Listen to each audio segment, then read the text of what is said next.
Do you know the steps to becoming a strategic leader? There are 5 of them that I'd like to share with you.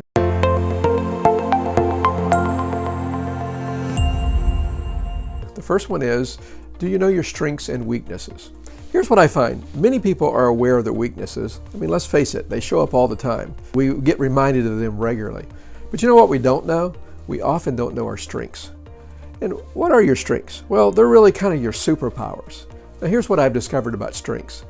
A lot of times we don't really value our strengths because we don't really see them as that special. But your strengths are really where you show up best. They're kind of unique to you. And sometimes because they're so familiar to us and we just do it so naturally, we kind of think anybody could do that. But that's not really true. Your strengths are your superpowers, and when you understand them and then begin to apply them to your leadership takes a great step forward immediately.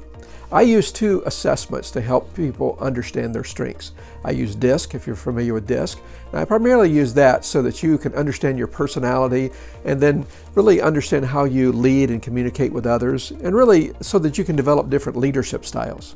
And then I use something called UMAP. UMAP is a 4-fold assessment that looks at your strengths, your values, your skills, and your passions.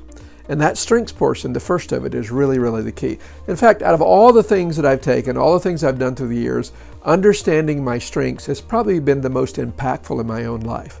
I think you'll find it to be the same way in your life. So I would encourage you, understand your weaknesses, you're probably familiar with those, but really get to know your strengths and then position yourself in your strengths in your company or in your organization.